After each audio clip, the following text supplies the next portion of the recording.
dạ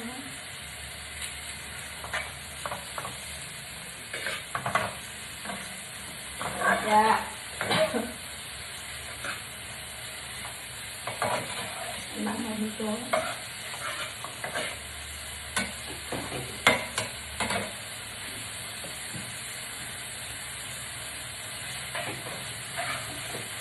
đây là được cái tập bình phong cái này mà là nắng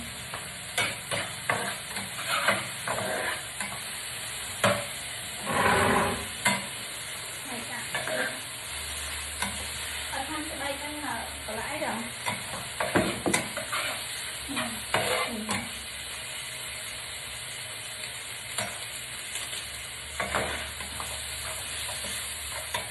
lấy giá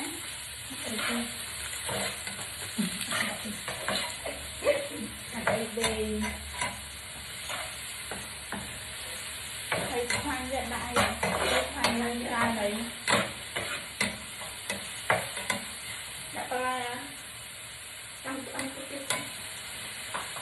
còn lại còn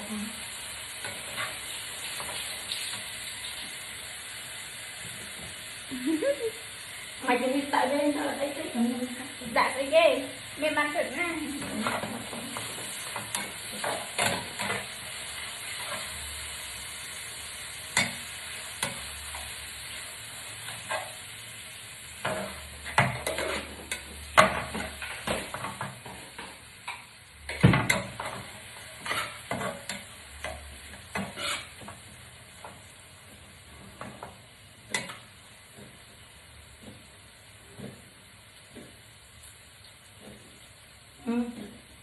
đủ tất cả